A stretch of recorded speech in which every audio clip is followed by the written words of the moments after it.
Normally, I begin my statements in this Council with the words, "Thank you, Mr. President." I cannot do that today. Because today, we have seen the fifth veto in 5 years on Syria from you, Mr. President. A veto that has once again stopped this Council from creating the unity needed to give the people of Syria any hope for respite from their suffering. A veto that has once again denigrated the credibility and respect of the Security Council in the eyes of the world. A veto that is a cynical abuse of the privileges and responsibilities of permanent membership. And I simply cannot thank you for that. Nor can the thousands upon thousands of innocent men, women, and children trapped in Aleppo. Tonight, they will endure another night of fear, of pain, another night of wondering whether they will live to see the morning. 100,000 of them are children. The current tactics being used in Aleppo under the alibi of countering terrorism are turning a humanitarian crisis into a catastrophe. And your veto today, Mr. President, has only confirmed what we've known for so long. Russia's actions in recent weeks have exposed just how hollow Russia's commitment to the political process is. Today we have seen that commitment for what it really is, a sham.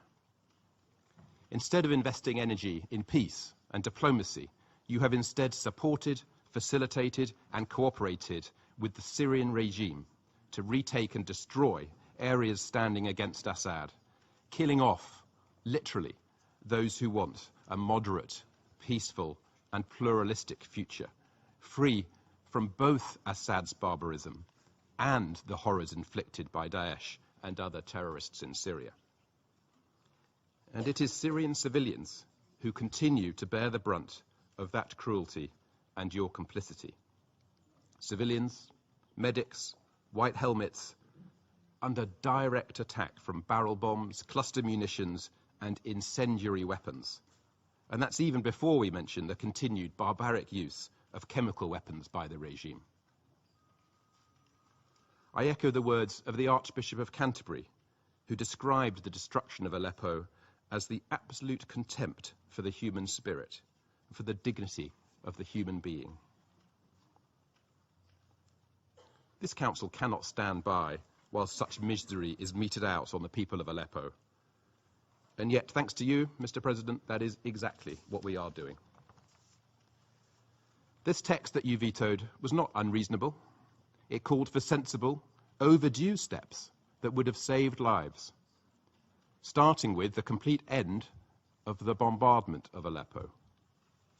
There can be no military justification for aerial attacks that indiscriminately hit civilians and their homes and their hospitals.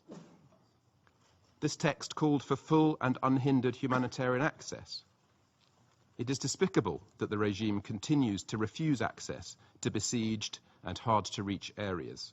It is despicable that the violence is so extreme that the safety even of humanitarian convoys cannot be assured, as seen through the strike on a UN aid convoy last month, for which the evidence is clear that Russia was responsible. And this text called for the full implementation of Resolution 2268 and the resumption of the cessation of hostilities. We see every day in Aleppo that there simply can be no military victory in this conflict. There can only be losers. And we see every day that obligation after obligation, set by resolution after resolution of this Council, are being flouted. We need Council unity to end this war, and that unity will only come when Russia changes its policy and stops the aerial bombardment.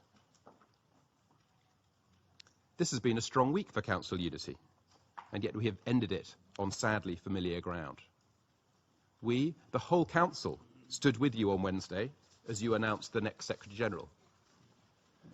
Thanks to your actions today, Antonio Guterres' job will be even harder.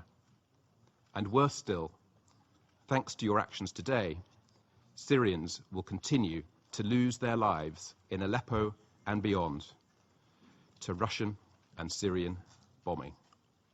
Please stop now.